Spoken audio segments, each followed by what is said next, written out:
Hey folks, Dr. Mike here for the Making Progress channel. Welcome. Today's video number 65 is my journey through severe anxiety disorder. Cool. Fun. It wasn't fun, but I got something out of it. So severe anxiety disorder is kind of a not super formal subcategory of generalized anxiety disorder. A few other governing bodies phrase this in different ways, but it's more or less the most intense version of generalized anxiety disorder. And so for me to tell you what it is, I have to describe generalized anxiety disorder. And generalized anxiety disorder, aka the GAD, has a few diagnostic criteria according to the DSM-5, the Diagnostic and Statistical Manual of Psychiatric Illnesses, I think. Psychiatric disorders. I don't call them illnesses anymore. Fifth version, fifth generation. So here are some of these. These are like the symptoms you would have if you might be qualified for having generalized anxiety disorder. So obviously first is excessive anxiety and worry. The individual experiences excessive anxiety and worry, apprehensive expectation. Like, oh, hi. Oh, this is a really Jewish emotion. More days than not for at least 6 months about a number of events or activities such as work, school, and health. So I'm not going to belabor this too much, but I do want to make a very, I think, insightful point here. Look at me patting myself on the back too soon. More days than not. So if you are anxious some of the time, but not most of the time, you probably don't have generalized anxiety disorder. If it's been just a few days or a few weeks, you're probably still just going through a rough time, and everyone goes through a rough patch here and there. Now, if it's more than 6 months, now it's the conversation. And it's about a number of events or activities, work, school, health, not just one of them, right? So if school is really tough and you're worrying about school a lot, you could even worry more days than not and for 6 months or more, but you might not have generalized anxiety disorder because generalized is generalized. It's to kind of everything or many things. It's not to just one. Then you're just like really anxious about school, which I know isn't as sexy as labeling yourself having a disorder, but it's really the literal truth. Why am I belaboring this point? It is tempting for some of us, myself included, to medicalize and somewhat hyperbolize our psychological experiences. It's much cooler telling people you have generalized anxiety disorder or severe anxiety disorder rather than telling people like, I'm just going through a pretty rough patch and I'm really, really anxious about what's happening at my job. That latter is no less a problem for you personally than generalized anxiety disorder is for someone else. But it's just not true to say you have generalized anxiety disorder. Why am I saying this? Because you can still have problems that are not medically diagnosable and psychiatrically related that still require help and attention. But also because you don't have generalized anxiety disorder, if you don't meet the criteria, that's actually one less thing for you to worry about. Because look, if you find out you have generalized anxiety disorder and you have generalized anxiety disorder, you're now worried that you have generalized anxiety disorder. But if you're just having a tough time and a rough patch for a short time or in some specific context, you will almost certainly get through it and be totally cool. It's just that thing that's bothering you. I have had attention deficit disorder. I don't think I test into that anymore. I had it when I was a kid and a teen and a young adult.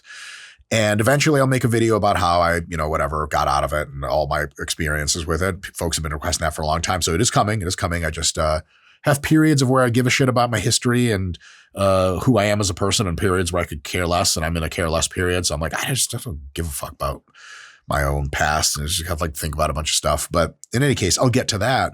But it's super common for me to have heard all the time of someone be like, oh my God, I'm like so ADD, or like, oh my God, I like totally have ADD. Like, no, you don't. You just don't want to do this quiz that you have to online right now. You don't have attention deficit disorder. If you have a real severe attention deficit disorder, which I did have, you can't pay attention in sequence even for your favorite things. Okay, some people say, yeah, man, ADD is when you like really focus on one thing, but not on the others. Yeah, that's a type of attention deficit disorder, but that's not the most severe type. And so a lot of people will say like, they'll just try to medicalize stuff like, oh my God, I'm so ACD. Oh my God, I'm so ADD. And in the best light, they're just saying like, oh, I'm like having trouble with attention, or I'm having trouble with compulsive thoughts. That's not the same thing as having a disorder. So notice the bar for generalized anxiety disorder is at the very least more days than not for 6 months for multiple events at the same time. A lot of people don't pass that bar. That doesn't mean their problems aren't real, but generalized anxiety disorder is a bit more serious than you're just worried a little bit. Next thing, You have difficulty controlling worry because sometimes you're worried, but you're like, I'm worried, fucking whatever. And then you got to woos off for a little bit, you get calm and you go do your next thing. In this case, the entry in DSM-5 is the person finds it difficult to control their worry. They might feel overwhelmed by constant, unrelenting worry that affects various areas of life. So notice, it's not just that the worrying is the problem. Now you're worrying about the worrying. The worrying itself is a problem, not just what you're worried about. That's a really key thing. There are 3 associated symptoms, at least the 3 of which you have to have present for a formal diagnosis. How many of them are there? 1, 2, 3, 4, 5, 6, 7. 7. If you get 3 of these or more, you're in the conversation. If it's 2 or fewer, maybe you have generalized anxiety disorder, but it's less likely. So one of them is restlessness or feeling keyed up or on edge. Makes sense. Being easily fatigued. This is because your worry is sapping your psychological and physical energy so much that you're almost over your maximum recoverable volume of just being alive all the time. So like if you're asked to do something more than usual, you're so close to your limit that you fatigue really early. Whereas if you're not super worried all the time, like you have plenty of bandwidth. Another one is major or even minor. And the more minor they are, the more intense this is. Major, even minor things that pop up in life can push you over the edge into acute overwhelm. Like you're going to get some food, they don't have the menu item you want, and you're like, people are like, what the hell? Just order something else. It's the one little pebble on top of they did that wrong, didn't I? Scott, what do we put on a camel's back to make it collapse? Straw. You guys ever think about the experience of the camel? Like he literally like broke his back. He's like, his spine is sticking out and bleeding everywhere. And you're like, oh, it's just a fun analogy. The camel's not having a good time. Think of the camels, folks. Scott, if you had to have physical relations with a camel, would you prefer a 1-hump or 2-hump camel? Oh, 1 hump because less weight thrusting into you. Facts. I was going to say 2 humps because then people are like, what did you do? Like, I did it with the camel. They're like, no way. Like, yeah, man, you should have seen her with big ass humps. Bitch had 2 of them. Shit. We throwing bows. Bum, bum, oh, bum, you're bum. having sex with a female camel. And mine, I was. It doesn't really matter at that point. And the terrorists are like, you must have sex with camel. Choose your camel. You're like, what kind of guys? Like, oh, hold on. Which ones are the females or the males? Like, I'm not gay. You know what I mean? Shit. Let's get this camel pussy. Anyway.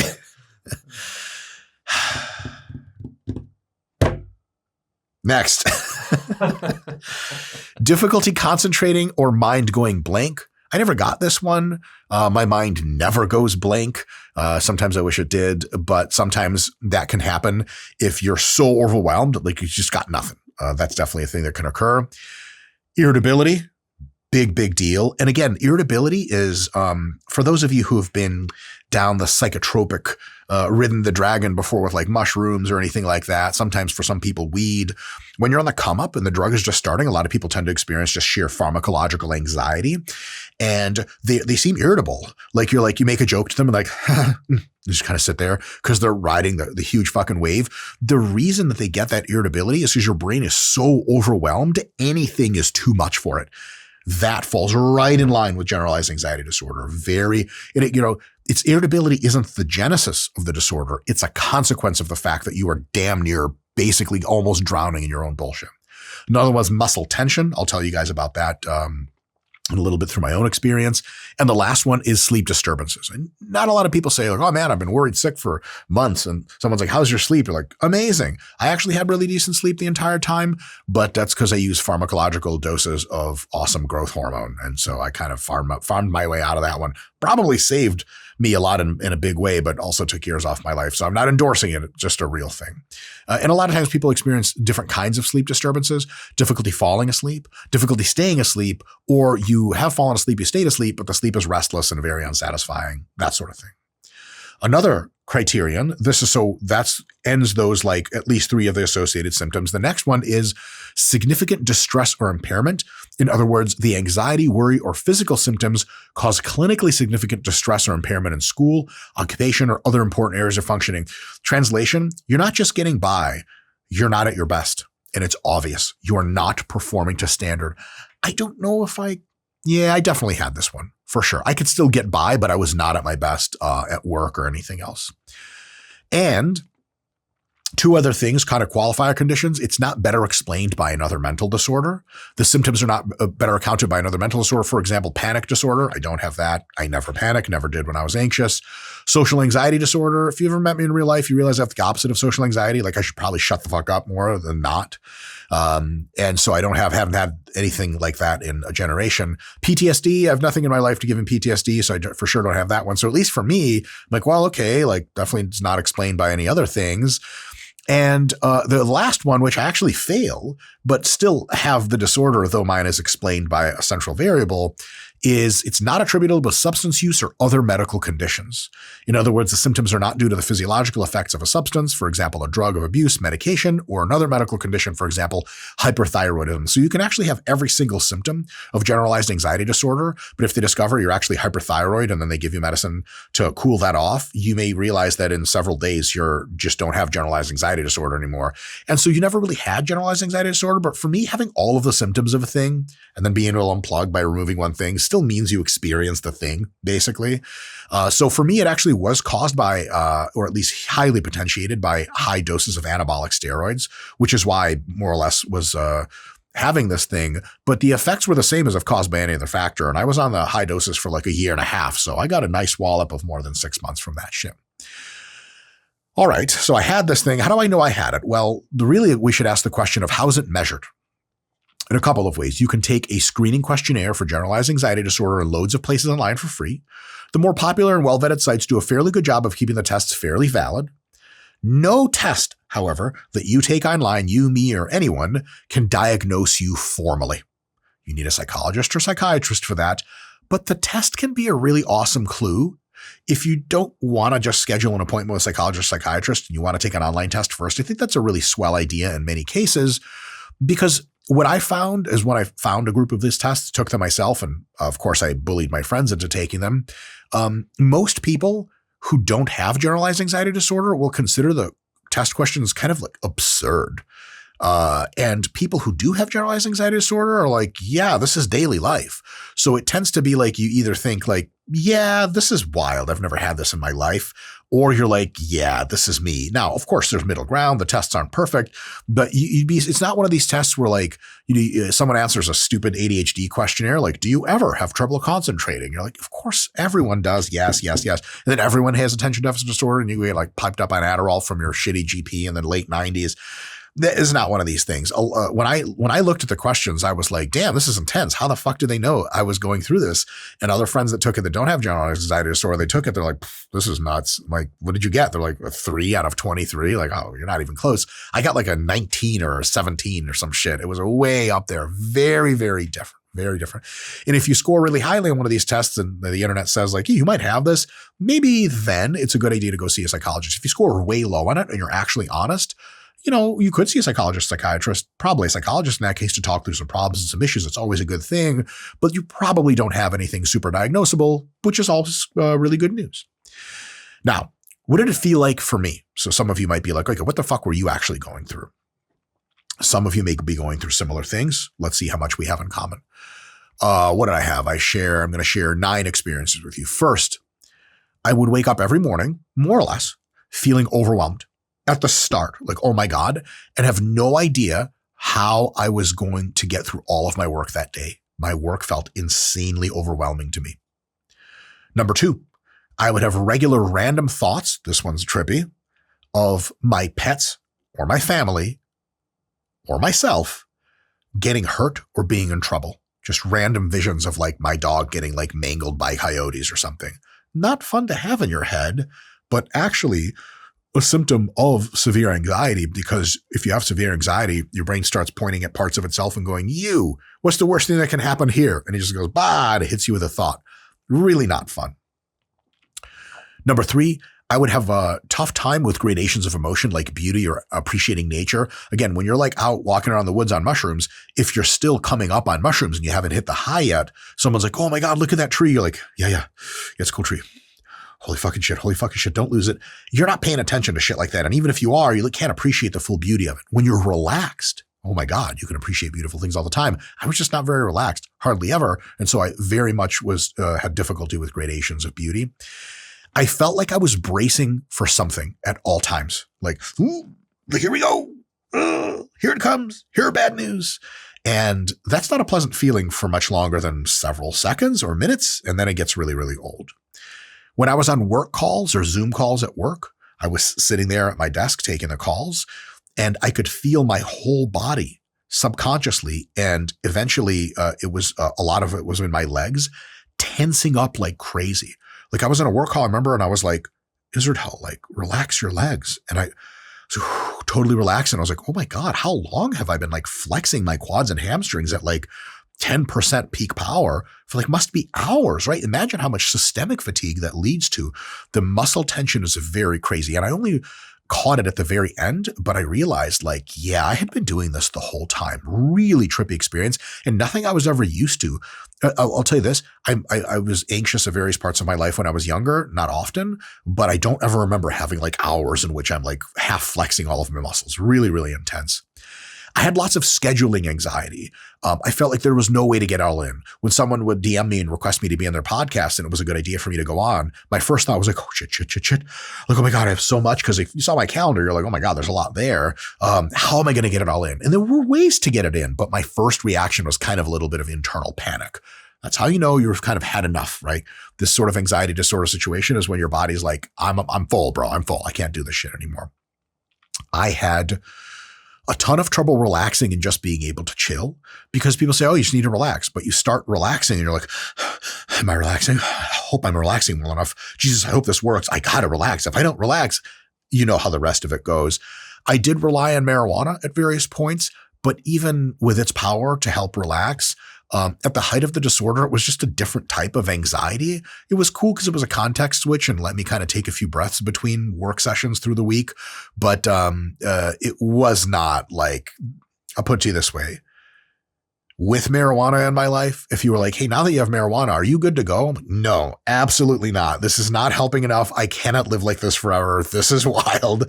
So it's like, you know, you're like running from a bear after a fucking plane crash, like the movie The Edge, and you like just like have like a half like torn sweater around your bleeding knee. And someone's like, you're good, right? You're like, I'm not good. I can make it to the other village. But after that, I'm going to need serious medical attention. That's kind of how it felt. Band-aidy at best. The other thing is I do have a family history of obsessive compulsive disorder. And so my not so excellent family history started to bubble up during this time of high anxiety because I usually have a lot of wherewithal when I'm calmer to not let it bubble up, but then it bubbled up because I just was fighting other demons so much. So I started becoming obsessed about small things that didn't matter. I also think this relates to not just not being able to deal with it, but when you're worried enough, you start believing like, okay, like I got to fix this. Like things matter. Everything feels like it matters a ton. That's what it felt like. And I was obsessive about things that for sure didn't matter, like how long my workouts would take me. Mind you, there was nothing at the end of that. Like I just had to go and start doing my work. But I knew I had plenty of time to do the workout, but I would still time myself like between sets and be like, okay, I hope we can get through this workout. Totally irrational. That's how I felt about it. I would really obsess about, should I get to my target reps or should I get a little bit beyond? Like if I just get to my target reps, I know sports science wise it's good, but also am I being a pussy? Am I just lying to myself? Could I push harder? Should I push harder? If I push harder, am I doing a good job? Yes, then I'm a warrior, but also I'm stupid and I'm like possibly increasing my injury risk, causing myself to be overreached. And also the philosophical question of if I push harder than I'm supposed to go, how much harder? Is it 1 rep harder? Is it 2 reps? Should I be training to failure all the time? But I know that's bad. I've tried it before. This whole nonsense of just obsessing over total minutia is really wild to witness. And mind you, while I was witnessing, half the time I was like, this is wrong and stupid. Half the time I was like, yeah, I better pay attention to this. Really crazy stuff. Another one is like, how much non-sticks PAM spray am I going to spray on the what's it called, on the pan? And like, is that going to interfere with fat loss? Like we're talking about 1 or 2 grams of extra fat per meal. You would have to be insane to believe this would affect a fat loss diet. But I was insane. And it wasn't like I really think this is going to affect it. It's kind of like, better do a good job and not spray for too long. Oh boy. All these normal things like how long your workouts take, should I train to RIR or anywhere below and above? And should I spray enough PAM spray? They're all actually valid questions in their own right, which you can screw up. the degree of worry I brought to them, and that's how important they seemed. Everything seemed to be like the end of the world. And every decision seemed like I was disassembling a nuclear bomb, like green wire, red wire. You're not going to have like nuclear bomb disassembly guy be like, fuck it, who gives a shit? It's Christmas. Got them both, red and green. Yeah, it's everything. It's like, oh my God, like this next thing could be the last thing. That's how it felt. And swimming through all of that and probably not helping was the fact that I had a lot of anxiety about living up to the opportunity of like the RP and YouTube shit. Cause my other channel that's got the video guy and I have the RP YouTube channel. I mean, when you guys see this, we'll be almost at or just at 3 million subscribers, tons of money, tons of collabs, tons of crazy shit. We're telling tons of apps, and it gets kind of all on me. Not all on me. Obviously, it's a selfish, insane thing to say, but like I'm kind of a big part of this whole thing. Like I'm the face of the brand, all this bullshit. And like when you're getting way, way, way more famous than before, and there's opportunities to like make lots of money, make tons of connections, set up a really awesome future versus fuck up, flub, and just kind of be a no one after a year when no one gives a shit about you anymore. Knowing that there are those two extreme forks in the road, so to speak, I definitely like spent quite a bit of time being like, I have to do more. I have to overschedule. I have to try because now's the time I'm grinding. Later I can chill, but right now it's got to be like this. And that sure as hell did not help. So it was a trip, and it lasted for about 1.5 years and ended about 3 months ago. And that is coinciding with the time that I ran like higher doses of drugs to try to kind of become my biggest and most muscular ever. And here's what I learned about how to cope with high anxiety as much as possible, because I had 18 months of really coping with ultra high anxiety. I knew I had to keep running higher drugs for about 1.5 years. I knew I'd have to feel something like this for that long. So I did a couple of things to cope with the state of affairs because I knew I couldn't pull the plug and get out. I mean, I could, but I wasn't going to, because when I say I'm going to do something to myself and it's a big deal and it's a real commitment, usually I stick around for it. That's how you become successful. And so I knew that, and I knew I had to get it done. So that was the journey. But I'm like, look, like I have to figure out how to live with myself in my own head. Here's what helped me a ton. And maybe this can help you as well in your own condition. So first, I had a daily to-do list. Now, I started doing this a long time ago, but my daily to-do list saved my ass. Because if there are questions about what you should be doing, and you may or may not have something on the docket and you may or may not miss doing something, you become really anxious. Am I including the right stuff in my daily schedule? Am I doing what I have to be successful? Am I doing too little? Am I doing not enough? Who knows? If you have a logical to-do list you develop the day before, so every night before I went to sleep, I would fill out my to-do list. And if I just green check every single one of these, I can rest easy knowing that's all I have to do to be successful. And I really did that, and it helped an unbelievable amount. When people don't have a daily to-do list of things they need to get done, it freaks me out on behalf for them. How the fuck do you not just die of anxiety? And some people are like, fuck it, who cares? Low conscientiousness, I don't give a shit. But if you want to be a successful person, I would say a daily to-do list can both help organize you super well, help keep you on track, and massively reduces anxiety, because it's like, what's there to be anxious about? You already know what to do. It's on the to-do list. Do it. There's nothing else really. And it's really a true thing. Another thing is I got to really using my Google Calendar, and all of my shit was appointments on calendars. If you aren't on my calendar, you were fucking dead to me. Unless you're Mr. Nick Shaw or Scott or like 3 other people that have text access to me. And unless I check your text on time, or unless you call my wife to tell her to check my texts, I'm dead to you and to the rest of the world. And no offense to anyone, but like you have to do that. If you are a person who's in charge of lots of things and lots of people want to talk to you about business stuff, you have to keep appointments on Google Calendar. When there's no appointments, I know I'm free. And when I have to be somewhere, I don't have to remember like, ooh, Tuesday, do I have anything? Having to store shit in your working memory to remember for later is anxiety fuel. Fuck that. I have an appointment with you. It's in the calendar. Why do I have to be anxious? I just check my calendar the day before when I'm making a to-do list, and I put the calendar into the to-do list. Okay, 3 p.m. I have a meeting with Nick Shaw. 4 p.m. I have a meeting with Andrew, our chief engineer, et cetera, et cetera, et cetera. Once it's in the calendar, hey, I just know I have to show up. No anxiety required. Another one is I planned all of my meals in the RP Diet Coach app. Known planned things reduce anxiety a ton versus having to make shit up on the run. I mean, there's a lot of anxiety involved if you're like trying to master your physique and everything of like, what do I eat? That's an anxiety of its own. But if the app already programmed everything for you, really, you just like read the app and do what the app says. You can really take a sigh of relief, like, I'm good. This has been taken care of. Of course, also planning my training through the RP Hypertrophy app. Sounds like a shameless plug. It just fucking works. And you don't have to use the RP Diet Coach app. You don't have to use the RP Hypertrophy app. But if you can take care of your diet and training in some kind of app or notepad sort of system, it's just one less thing or two less things to have to concern yourself with. Let me put it this way. You don't want to like make up the next thing you do in your life hour to hour on the spot all the time if you're dealing with anxiety. That is a fucking wrongest way to do it. You want to cordon off as much of your life into set and settled as possible so that what you have to be realistically anxious for is a smaller concentric circle, very small circle. And then it's just not as big of a deal versus like, hey, what are you doing today? You're like, I don't know. I have all sorts of things I think I remember. Oh my God, you do not want any part of that if you tend to be prone to anxiety. Another thing I did was I wrote down a ton of little quotes to help me stay afloat, so to speak.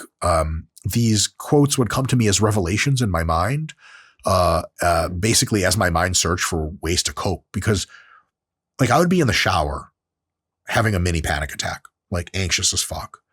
And I'm like, okay, Israetel, you got to logic your way out of this. And the GPT in the brain would bubble up some kind of wisdom. And I'm like, yeah, I should write that down. And I wrote down a bunch of it in basically little notable quotables. And what I do is oftentimes I'd read a few of these in the morning. And what I actually replaced, I used to look up the news in the morning, but the news is exclusively designed to generate anxiety and is also purposeless. Like my life will not measurably change or immeasurably change in any way after the Donald Trump versus Kamala Harris election, which as you see this would have already happened. Like unless there's a revolution in the US, which again, like I'd probably still be doing the same shit. It just doesn't fucking matter. And so I stopped reading the news almost entirely until it was like later in the evening and I just wanted to browse some shit, which is probably still unhelpful. Because remember, the news is just entertainment. If you have the RSS feed of the Associated Press, that's probably the best way to get your news. It's not very fun. It's just bullet points. Most people don't do that. YouTube and stuff, real toxic place for people that tend to worry a lot. So no more news. I replaced it with a few things.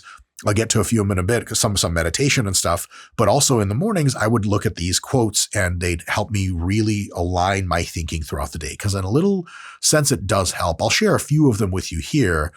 They sound kind of kooky in retrospect, but maybe you'll get something out of them. So let's see. You guys know I'm all the singularity bullshit. I do honestly believe the future is going to be amazing. The future that is today is already amazing compared to every time in the past. So there's precedent for this. So the quote I have is, you're on the eve of the super future. Soak it up because it will be a nostalgic time later. If you're always anxious and looking forward to the future, and then you look back on the shit 10 years later, people are going to be like, what were the mid 2020s like? I'd be like, it's just freaking out and hoping it was tomorrow soon. That kind of sucks. Knowing there's good things ahead can really calm you down and let you just deal with what is now instead of having to worry about what's ahead. So that was a big deal to me. Another one, and I'm not going to read this whole thing, it's a little bit extensive, but I'd basically remind myself during times of like, oh fuck, like this YouTube RP thing, like I had to do a good job. Just remind myself, like, I'm not the main act. It's not my job to save the world. If I was Sam Altman, I'd have to have some thick fucking skin, and Elon Musk and all those people, because they're creating the foundational models for artificial general intelligence. Talk about a responsibility to the world. Talk about it. If I don't do this well, maybe no one will. Or if I don't do this well, maybe someone will do it not well. That's a big deal. I'm just some guy with a fitness YouTube channel, help people get a little more muscular, less fat. Thinking about it that way, kind of demoting my main character syndrome down to like, that really helps a ton. Because reminding yourself that like, look, like you're not saving the fucking world. Chill the fuck out. It's like, oh yeah, well, just making fitness content for YouTube and have some philosophy shit I say on a channel. It's not on me to save the world. That kind of thing is helpful because sometimes you get into your own bullshit. You're like, oh, it's up to me. Like, chill out, bro. You ain't that big of a deal. And that's both true and very relieving to hear. Another thing is I would basically remind myself how to think properly. One of the quotes I can share with you guys is, it's time to work calmly. No more pressure, no more overwork, no more fear of the day, schedule lightly and sustainably, get your core tasks done, including weights and jujitsu, and you're good. Because I'd have this thing where, first of all, I would overschedule. Like, I'm Israetel, I can fucking do it all. And I would, and it would fucking exhaust me, and then I was even more anxious. So I had to curtail how much I'm doing to just what I need to do to be successful, but keeping recovery in mind. And what I also reminded myself of is once I finish that, I give myself permission to relax. Because a lot of times, and hey, Scott, you've been through this one before. Once you finish your daily tasks, the little demon in your head goes, yeah, but you can do more. Don't just sit around and watch TV. Keep working. You got that, right? Oh, yeah. Yeah. And it's like, if you let that demon tell you to do that all the time, you're just going to burn the fuck out. So at some point, Scott and I and Crystal, who run the YouTube channel, Jared's a fucking lost cause. He's ignoring our advice and continues to burn at both ends. He doesn't know how to relax. Jared, that's you, dog. I hope you hear this. All jokes aside, we sort of got together at various points and we're like, we have to chill out on the work because we're way ahead, but also we're all burnt the fuck out. And when everyone on your team is kind of a type A conscientious person, everyone's like, more work? Yeah, more work? Okay, great. More work? Great. And everyone agrees. Everyone's secretly dying on the inside, but you just keep bowling ahead. Giving yourself that permission to, once you finish your work for the day, your job is to relax, is a really, really important thing. So that's some of the quotes I had in there, and there's a bunch more. Maybe if you guys are really bored, I can do more bullshit wisdom quotes that I think are great kind of version of this, but it helped. So if you are ever like have a thought that's really inspiring or read a quote that's really inspiring, it catches you at a good moment, it's really revelatory, even if it's not anxiety related, whatever it is that, man, like reading that quote, you're like, fuck, man, this is it. Just get your phone out, screenshot the motherfucker, copy it into like notes or something. I just have notes. Just one notes document into my iPhone with a bunch of quotes. And like, it's nice to like, when you're down on your luck or whatever, go through a few of those quotes. Some of them may be like, that was dumb. I don't know why I wrote that. But some of them are like, man, that's why I got this written down. This is really fucking it, man. This is what I'm supposed to be doing. It's a big deal. It really helped a significant amount.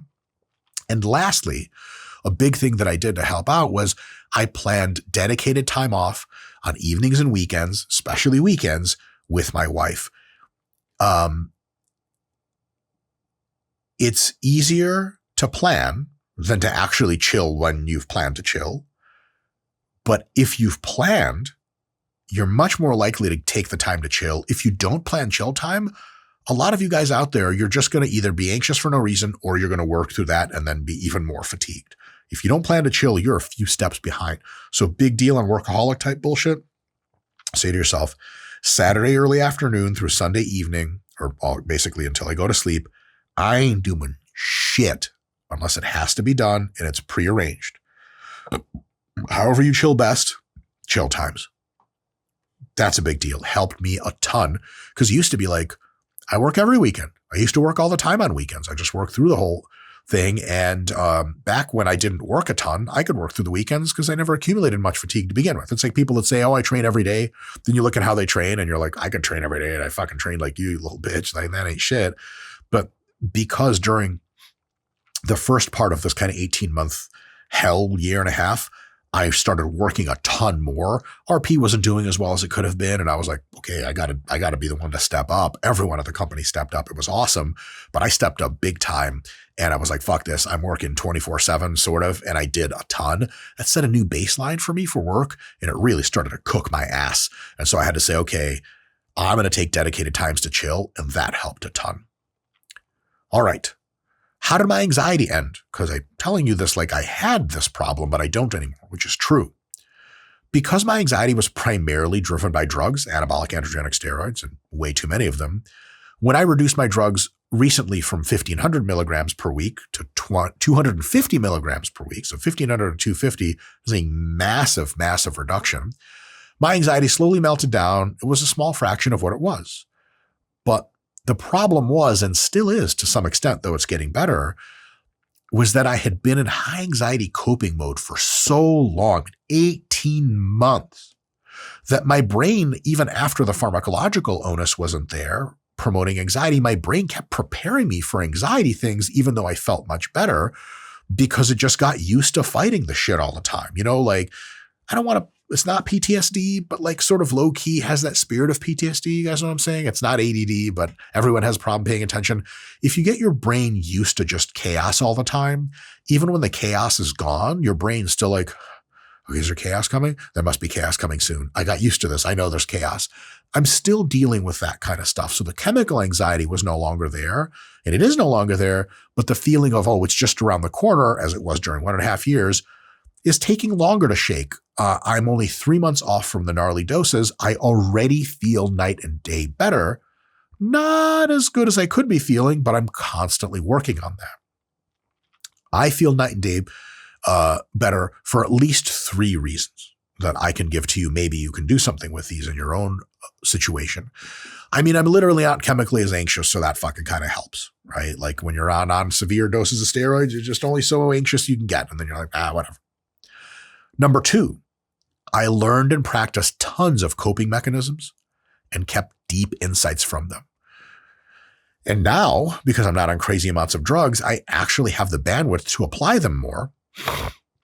So the wisdom gained through struggle is only now really starting to help me. Back then it was helping a little, but I was so overwhelmed I could barely ingrain it. I had the insight before, but I was poorly able to apply it. It's like teaching a person currently drowning how to swim. There's no bandwidth for them learning shit. But once they're not currently drowning, you can teach them how to swim, and the next time they're in water, they do much better. So I'm still inculcating and processing the lessons that I have learned from this period of severe anxiety, but it's not over yet for me, and it's kind of like the gift that keeps on giving, which is kind of neat, like taking the best of that sort of situation. It would blow if you were anxious for 1.5 years and learn nothing about it. That would really suck. And lastly, number 3 is I started a seated meditation practice, or rather restarted it. I used to have one as a teen and in my early 20s, and I made crazy strides doing seated meditation practice, but switched my meditation practice into activities of daily living, which a lot of people do and is actually what you're supposed to do. But ironically, totally by chance, Sam Harris's folks from the Waking Up app reached out, and they were like, do you want to try our app? And I said, fuck it. I'm in this place, and let's try this again. So I started using the Waking Up app, and it has made a notable difference in how I approach my thought stream. And I'm doing it almost every day, and it's just better and better and better all the time. I can't recommend it to you guys enough. If you guys are interested, I make a video on meditation and mindfulness later. I can say a lot of stuff about that. Let me know in the comments if you want that video. And actually, I'm about to sign a contract with the Waking Up folks to have a code and promotion, but I haven't gotten around to it yet because there's other shit that's a little bit more important that I have to take care of at work. But eventually I'll start blabbing about how I have a discount code and bullshit like that on this channel. Yay. Goodbye, channel. Hello, corporate money. Scott, you ready to get paid? So, Fuck yeah. All right. So my big insights for you guys and for myself on this whole situation. First, chronic elevated anxiety is a big deal. Do something about it. Don't just sit in that soup. You deserve better, and everything about your life will be better if you don't just assume, oh, I'm psychotically anxious all the time. And that's okay. It's okay, but it's not ideal. Number 2, while you work on controlling the anxiety, you can learn and apply tons of wisdom about how to live and work and how to think. Anxiety is kind of your stimulative brain workout, and the insights, the ways you do better with it, are kind of the adaptations. You don't get stronger in the gym, you get stronger during rest. So while you're experiencing high anxiety, you can make some strides to understand it, that when you're no longer in high anxiety, you can really deepen your wisdom so that next time you get high anxiety, or even if you don't, you can just become better in your own brain at processing everything that's around you and not getting overwhelmed as often, staying happier, staying calmer, and being more effective. It's a big deal. So if you've dealt with anxiety before and made adaptations, next time it comes up, you'll be way calmer than others who have never struggled. Like if it's your first day in a combat situation, you're probably going to be freaking out.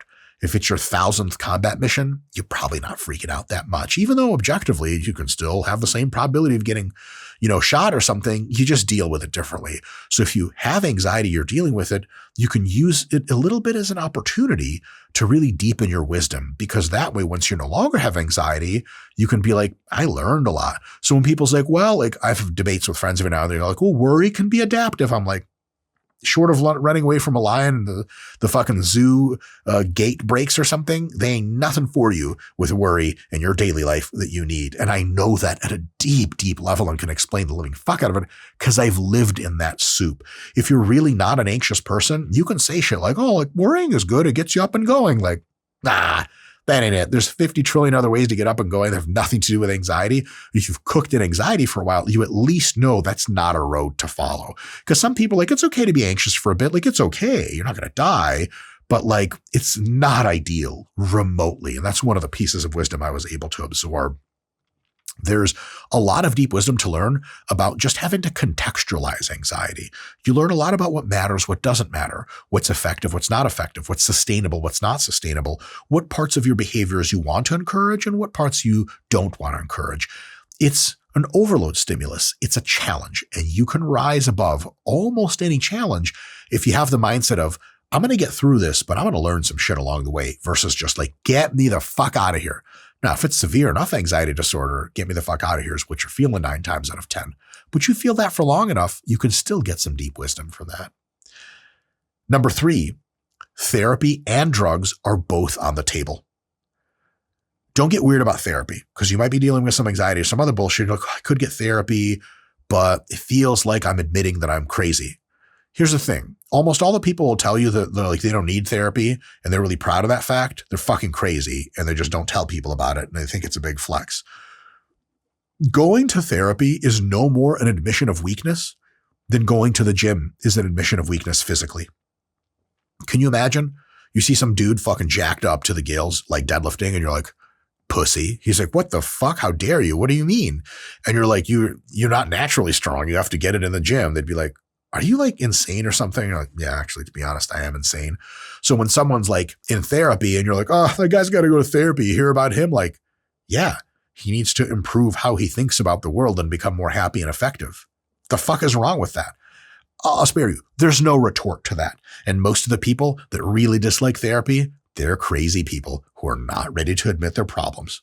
That's not a you problem. That's a them problem. Another one, don't get weird about drugs. A lot of people are like, oh, I don't want to have to rely on drugs. Dope. That's a super solid opinion, and it's very true. But if the side effects versus the main effects profile of the drug makes sense for you, like you feel better all around, side effects included on the drug than off the drug, and it's approved for safe long-term human use, which most of these drugs are, it can be a life-saving and life-altering alternative for you. There's no valor in cooking in your own fucking soup of anxiety, even though if you're a candidate for drugs, once you take the antidepressive drugs or whatever anxiolytics, it makes you feel 10 trillion times better all the time. You're going to be like, why the fuck didn't I do this sooner?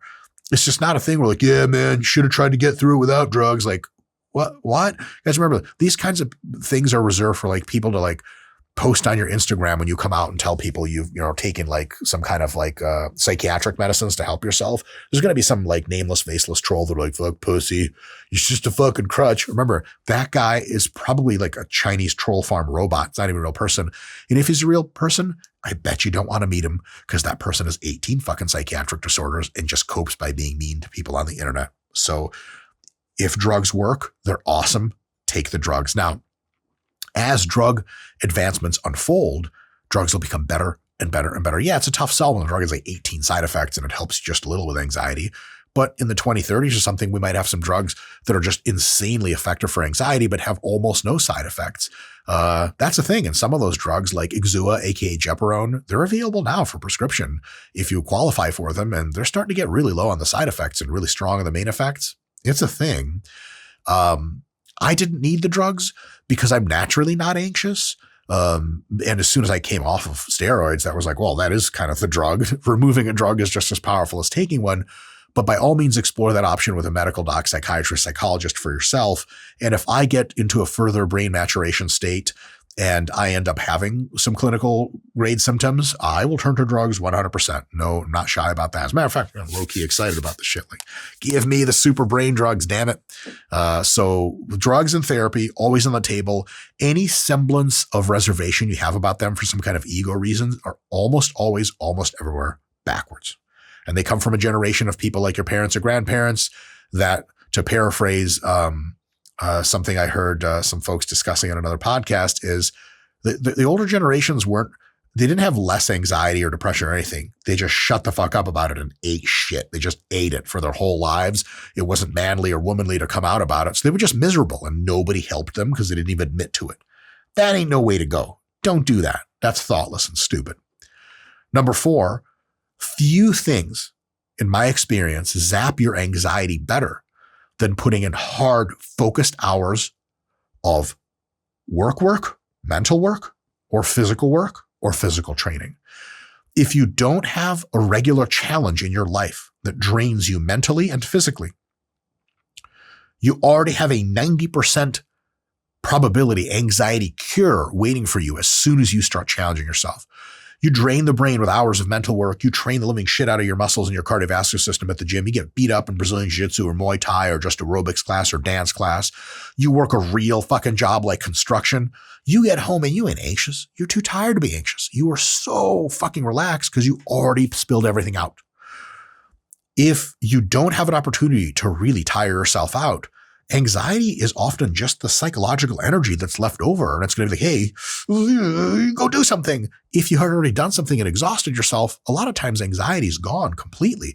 That's why, like, realistically back in, for people who were working class back in the 20s and 30s, working in the factory, anxiety was not a really common thing because you were just too fucking tired to be anxious. And that's a real big deal. So you get the benefit of working and profit and money and self actualization and involvement, and the benefit of much lower anxiety. So probably my best way to restate that is, if you are like no offense, if you're a trust fund baby, and you don't have anything challenging in your life and you barely work and you talk to me about anxiety, I'm going to be like, find something that really fucks you up. Find something that really is involved for you and really tires you out on a regular basis. You might find that you have no more anxiety problem and you have all these other great benefits for you. It's always tough when people have nothing going on. They're like, I'm pretty anxious. Like, I would be too if I had dick to do. It's like cabin fever times 100. How many people can sit on a plane for 12-hour flight with no video monitor, no movies, no work to do, just sit there quietly and not go insane? That's you in your life if you have nothing to challenge you. On the other hand, if you're doing too much, this can backfire. Too much work, too much physical training puts your body in fight or flight mode. Sympathetic activity gets really dominant. That's the fight or flight part of your nervous system. Parasympathetic, which is the recovery relaxation part, really falls off.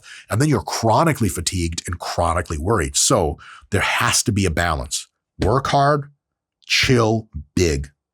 If you're not working hard enough, work harder. If you're not chilling enough, chill more and chill harder. Really, really, very big deal. Lastly, what I took out of this is the following. The world is getting better all the time on average. And there's lots of amazing stuff in the pipeline. So if you're not excited and serene about your future, then you're probably objectively incorrect about your situation.